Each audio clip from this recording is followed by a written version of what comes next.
እንደምታዩት አብርሽ ዛሬም እያለቃቀሰ መጥቷል። ቡዜን እንዲሁም ደግሞ አቤልን ይዞ መጥቶ ተረጅኝ ባክሽን፣ ወደ ድሮ ወደ ነበረው ፍቅራችን እንመለስ የሚል ጥያቄ ያቀርቦላታል። ሄርሜላን ብዙ ነገር ብላለች። ቡዜም እንግዲህ ሩታን እጥብ አርጋ ስታሰጣት ነበረ። በነገራችን ላይ ከኤፍሬም ውጪ ሁሉም እየጠሏት ነው የሚገኙት በዚህ ሰዓት ሩታን ማለት ነው። ሄርሜላን ግን ያው ቡዜ በጣም ትደግፋት ነበረ። ኢቨን በቃ የሩታ ነገር ወጥቶላታል፣ አልቋል፣ አብቅቷል። እና አሁን ላይ ወደ ሄርሜላ ነው ፋሽኑ ዙሮ ያለው እና ይህን ነገር እኔ እንጃ ዛሬ አፋለኝ ብላ ሄርሜላን ድጋሚ ሰዓት ውስጥ ለመክተት ለወንድሟ አብራ ለወንድሟ አግዛ መምጣት ገረመኝ። የምሬ ነው፣ ሴት ማለት የምሬ ነው። አንዳንዴ እኔ የኔ ህይወት ቢሆንስ ነገ መወላት ልጄስ እንደዚህ አይነት ህይወት ቢያጋጥማትስ ብለን ቆም ብለን ማሰብ አለብን። አንዳንዶቹ ለምሳሌ ወንድማቸው የሆነ ወንጀል ሰርቶ ወይ ሴት ልጅ የሆነ ነገር አስገድዶ ደፍሮ ወይ አታሎ አስለቅሶ ስናይ እንደው ለህግ አሳልፋችሁ ስጡ ብንባል አንሰጥም ነው የምንለው አይደል? የራሳችን ስለሆነ ነው። ያቺ ተጎጇ ሴት በቃ የኔ ነገ የኔስ ቢሆን ነገ የኔ ልጅ ላይስ ቢደርስ ነገ እህቴ ላይ ቢደርስ ነገ እናቴ ላይ ይሄ ነገር ቢደርስስ ምን ዋስትና አለ? ኖ ብላችሁ ብለን እንደው አብዛኞቻችን የእውነት ለሀቅ የምንቆም ሰዎች አለን ብዬ አላምንም።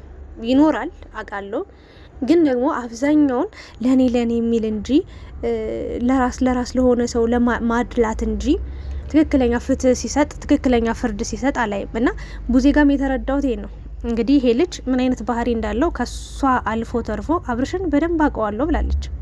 አይኑን አይቼ አነባለሁ፣ አይኑን አይቼ እረዳዋለሁ፣ እህት ነኝ ብላለች። እና እህት በቃ እንደ እናት ነች። እውነት እንነጋገር ከተባለ ግን አብርሽ ይህ ሁሉ ጊዜ ሄርሜላን ሲያስለቅሳት ቆይቶ ለዛውም ምንም ባላጠፋችው ምንም ባልበደለችው እኔ ሄርሜላን ስቃወማት ስሰድባት ስናገራት የነበረው ሩታ ህይወት ውስጥ ገብታለች ብዬ ስላመንኩ ነው። ሁለት የመጀመሪያው ሀሳቤ የመጀመሪያው እቅዴ የመጀመሪያው ንግግሬ ሄርሜላን እንድቃወማት ያደረገው ነገር ሩታ ለዚህ ፍቅር ስንት ዋጋ ከፍላለች። ከጅምሩ ጀምሮ አመጣጣቸውን አጀማመራቸውን ስለማቅ ይሄ ነገር አጨራረሱ እንደዚህ መሆን የለበትም ብዬ ስለማምን ሄርሜላን ስናገራት ቆይቻለሁ። የምሬን ነው የምላችሁ። ግን ከዛ ውጪ እኔ አብርሽ ላይ ክፋትም በደልም ተንኮልም ሴራም ስታሴርም አይቻት አላቅም። ተንኮልም ክፋትም ስታወራበት አይቼ አላቅም። ከጀርባም ከፊት ለፊቱም ለሱ ሁሌ መልካም ነገር እንዳደረገች ለሱ ራሷን ዝቅ እንዳደረገች ለሱ የእውነት ብትሰደብም ብትዋረድም ብትናቅም ዛሬ ተናገረች። ቤተሰቦቼ እኮ ሚዲያ ላይ ያዩኛል አለች። ይህንን ነው ምላችሁ። እኔ ሴት ልጅ ሆናችሁ በተለይ ልመክራችሁ፣ እኔ ብዙ እየተንዘላዘልኩ ቪዲዮ መስራት አቅቶኝ አይደለም። በነገራችን ላይ ማንኛውም ሰው ሚዲያ ላይ እንደወጣው ሩታ ተናግራለች። የሆነ ሰዓት ላይ አብርሽ እኔ ነኝ ወደ ሚዲያ መጣዋችሁ አንቺንም ፍቅርንም ሄርሜላን ምናምን ሲል ነበረና ፍቅርና ሩታ አሁን ላይ ማንኛውም ሰው ሶሻል ሚዲያ ላይ መውጣት ቀላል ነው፣ ችግር የለውም እንወጣለን ብላለች። እና እኔም መውጣት እችላለሁ። የምሬን ነው ምላችሁ። ከማንም እኩል ሆኜ መውጣት እችላለሁ። የተጨመላለቀ ስራ ሰርቼ ክብሬን ጥዬ ሴትነቴን ረስቼ ዋሽቼ በቃ ብዙ ነገር ብዬ ሶሻል ሚዲያ ላይ ታዋቂ ለመሆን በደንብ አደርገዋለሁ። ደግሞ በነገራችን ላይ እኔ እውቅና አዲስ አይደለም። ከዚህ በፊት ቲክታክ ላይ በጣም ፌመስ ቲክታከር ነበርኩ። ከምነግራችሁ በላይ እይታ የራሱ በመቶ ሺዎች የሚቆጠር እይታ ነበረኝ። በኋላ ላይ ነው ጓደኞቼ እንዳለ ታስረው እስር ቤት ሲገቡብኝ በስደት እያለው ሲደብረኝ ቲክታክን ትቼ ወደ ዩቲዩብ ስመጣ ነው እንጂ ቲክታክ ሀብዬ መጀመሪያ የጀመርኩት እኔ ቲክታክ እንደጀመረ አፕሊኬሽን እንደመጣ ጀምሮ ነበር ፌመስ። በቃ ኮሜዲ ነገሮች ሰራለሁ፣ ላይ ማታ ሁሌ ገባ ነበር። ማያቀኝ ሰው የለም በየአረብ ሀገራት ማለት። ለማንኛውም ግን ይህን ነገር ልናገራችሁ የምፈልገው ነገር ምንድን ነው? እውቅና ተንዘላዝላችሁ ባልጋችሁ ክብራችሁን ጥላችሁ አዋርዳችሁ ተሳቃችሁ ቤተሰብን አሳፍራችሁ ይቻላል። በነገራችን ላይ መልካም ነገር ስትሰሩ ነው ልትታወቁ ልትታዩም አትችሉት የእውነት። እና እኔ ለቤተሰብ እጨነቃለሁ፣ ለምሰራው ለእያንዳንዱ ነገር አስባለሁ። እናቴ ነገ ይህን ቪዲዮ አይታ ብትዋረድብኝስ? ነገ እናቴ ቤተክርስቲያን ስትሄድ መንገድ ላይ ስትሄድ ቡና ልጠጣ ስትሄድ ቢቦጭቋትስ? ቢያሟትስ? የልጅሽ ፎቶ የልጅሽ ቪዲዮ እያሉ ቢያሳዩአትስ? የልጅሽ ንግግር እንዲያወራች እንዲያል ብሎ አባቴን ቢያሳፍሩብኝስ? አላደርገውም። እህቴንም እናቴንም ቤተሰብ አከብራለሁ፣ እፈራለሁ። ለእያንዳንዱ ንግግር እፈራለሁ። እና ሄርሜላም ተናግራለች፣ ሶሻል ሚዲያ ተከታታይ ናቸው ብላለች። ስለዚህ ወንድ ተከተልሽ እንደዚህ ያልሽ እያሉ ዋጋ ከፍዬ እሱ ጋር የሆንኩት እኮ አለች ለፍቅር ብዬ ነበረ። እሱ ግን ዋጋዬን አወረደው፣ አረከሰው። ስለዚህ አይሆንም ነው እያለችው የምትገኘው። ቡዜ ግን ዛሬ አብርሽ ለምንም እንደማይሆን እያወቀች ለማንም እንደማይጠቅም እያወቀች እሺ ይቅርታ ታርግለት፣ ችግር የለውም ይቅርታ አርግለት። በቃ በድሎሻል፣ አስቀይሞሻል፣ አስከፍቶሻል። ኢትስ ኖርማል ነው፣ ችግር የለውም። የበደለን ይቅር ማለት ክፋት የለውም፣ ተንኮል የለውም። ግን እች ልጅ ነገ ከአብርሽ ጋር ቀጥላ ህይወቷ በምን አይነት መንገድ ሊቀጥል ይችላል፣ ህይወቷ በምን አይነት መንገድ ሊሄድ ይችላል የሚለውን ነገር ሩታ እንትና ቡዜ ብታስብ ኑሮ የምሬ ነው የምላችሁ ዛሬ ላይ ለአብርሽ ሽማግሌ ሆና ሄርሜላን ለማስማማት ወደ አብርሽ ወደዛ ሲኦል ወደ ሆነ ህይወት እንድትመጣ አትመክራትም ነበረ። የምሬ ነው የምላችሁ። ይሄ ለሩታ ያልሆነ እንዴት ነው ለሄርሜላ ሊሆን የሚችለውና ይሄ አሰቃቂ ነገር ነው። ግን የሚያስጠላውን ነገር ልንገራችሁ። ዛሬ ሄርሜላ ያዙ ይልቀቁኝ ብላለች አይደል? ስለተናደደች ነው። በነገራችን አብርሽን ጠልተው በዚህ ፍጥረት ሊወጣላት አይችልም። ይሄ ፍቅር ማለት በጥራሽ ማለት ነው። ግን ይሄ በሽታ ነው እንጂ ፍቅር ነው ብዬ አላምን።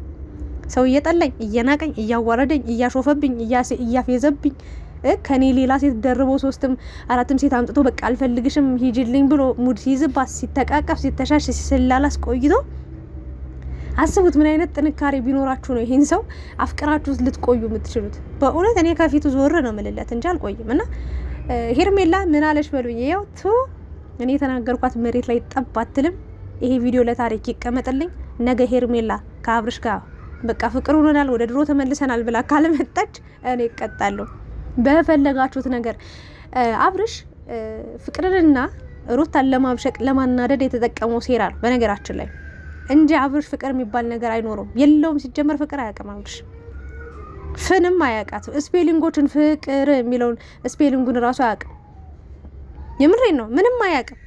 ግን ሄርሜላን መጠቀሚያ ሊያረጋት ከዚህ በፊትም መጠቀም ሲጠቀምባት ነበር ሩታን ለመርሳት ብሎ። ከዛ ደግሞ አሁን ደግሞ ፍቅርንና ሩታን ለማናደድ ብሎ ደግሞ ሌላ ታሪክ ነው ያመጣው። ይሄ መሆን የለበትም። እና የምሬ ነው ሄርሜላ እኔ ነግሬያለሁ። ግን ነገር ደግሞ ተመልሳ እግሩ ስር ካላገኛችኋት ምን አለች በሉኝ። በቃ እኔ ቡታጅራ ውስጥ እኔ ጤነኛ ሰው ያለማ አይመስለኝም። ሁሉም በሽተኛ ነው፣ ሴቱም ወንዱ ያባልጋል፣ እንደፈለገ እንደዚህ ይላል። ሴት ልጅ እንደፈለገች ታለቅሳለች። እድሜ በቃ የሆነው ለማኝ፣ በቃ ስድብ ራሱ ወጥቶላቸዋል። ለማኝ ናቸው። ለምን መሰራችሁ እንደዚህ ምለው? ሴት ልጅ መሳደብ አልፈልግም። ለሴት ልጅ ሪስፔክት አለኝ። ሴት ልጅ ስትደሰት በቃ ወንድ ልጅ ሲያስደስታት የሆነ ክብሯን ሲያሳያት ወግ ማረጓን ሲያሳይ ሲንከባከባት ሳይ እመቤቴን በጣም እቀናለሁ። መንፈሳዊ ቅናት። ግን ደግሞ በዛው ልክ ደግሞ እንዲ ራሷን ክብሯን ጥላ አዎ ሄርሜላ ተናግረሻል፣ ወንድ የለም ወይ እየተባልኩ ነው ብለሻል። አዎ ወንድ የለም ወይ ኢትዮጵያ ውስጥ ታይዋ ቡታጅራ ላይኖር ይችላል። የወንድ እጥረት ስላለ ያው ታሳዝናላችሁ። 2 ፍሬ ስለሆኑ ወንዶች ያው ለዛ ነው ሴቶች የምትባሉት። አንድ ወንድ ለ3 ለ4 ሴት የምትበላሉ። ባለትዳሩ ነው ራሱ ብዙ ነገሮችን አይተናል ሰምተናል እኮ። ግን አዲስ አበባ ውስጥ ወንድ አጣችሁ የሚለው ነገር ጥያቄ ምልክት ይገባል። ሶ እና ሄርሜላ እኔ ይሄ ነገር ቢቀርብሽ ቢበቃሽ የተሻለ ነው። ከሚገባው በላይ አንገትሽን ደፍተሻል፣ ከሚገባው በላይ ዋጋ ከፍለሻል፣ ከሚገባው በላይ ብዙ ርቀቶች ሂደሽ ደክመሻል፣ ብዙ ነገር ሆነሻል፣ ክብርሽን ጥለሻል። ለቤተሰብሽ ተጨናቂ። እስካሁን ለማንም አትጨነቂም ነበር። ማንንም አልሰማም ብለሽ በራስሽ ስሜት ነበር ስትነጂ የነበረው። ግን አሁን ላይ ደግሞ ለራስሽ ስሜት ለራስሽ ክብር ከምንም ነገር በላይ ደግሞ የቤተሰቦችሽ ክብር ሊያሳስብሽ ይገባል ብዬ አምናለሁ።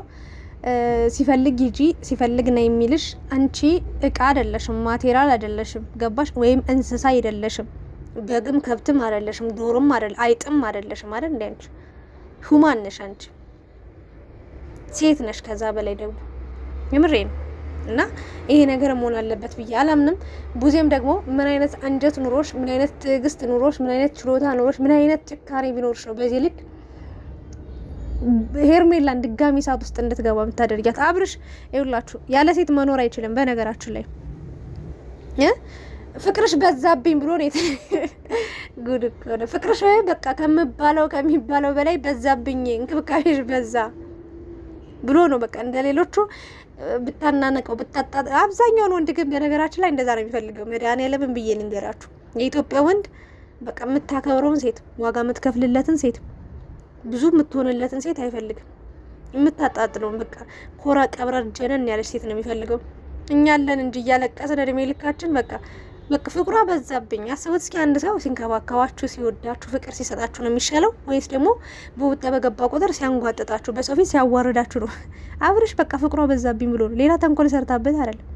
እና ለምነኝ ለምነኝ ለምነኝ እንደ እናት ለምነኝ ለምነኝ ለምነኝ እንደ አባት ለምነኝ ለዚህ እንጂ ለነፍሴ ማቶነኝ ለዚህ እንጂ ለነፍሴ ማቶነኝ አበደች ይሉኛል እሱ ለይቶለት የትም ጨርቁን ሲጥል ሰው መቼ አወቀለት ብሏል ዘፋኝ ብላለች ዘፋኟ። እና በደንብ መለመን አለበት አብርሽ ግን ሄርሜላ እመኑኝ ትመለሳለች አብርሽ ጋር።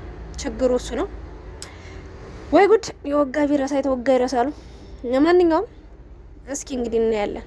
ቡዜና አቤል ግን ብታርፎ የተሻለ ነበር። አብርሽን ተውት፣ ነውሩን ሽጦ በልቷል። ነገራችን ላይ ምንም አይመስለውም። ሰው ቢያስለቅስ ምን ቢል ኧረ ምንም አይመስለውም። ቡዜ ግን ያ ሁሉ መከራ ካየሽ አሁን እስኪ ያለ ሴት አንድ ሳምንት ቆይ፣ በቃ ዝም በላ አንድ ሳምንት እስኪ ቁጭ በል አርፈ ቁጭ በል በይው እስኪ አይልም። እንዲረጋጋ አድርጊው እስኪ። የት ነኝ ብለሻል? ከዚህ ነገር ይውጣ። ሴት ልጅ ቃቃ አይደለች፣ ቦሊቦል አይደለች፣ ኳስ አይደለች። ገባሽ? እንደፈለገ ቅምስችን ትዋያችን ነገር ንቀት አይ ኖ ኔቨር ኤቨር። ገባሽ? ነገ ልጅ ይወልዳል ይሄ ልጅ።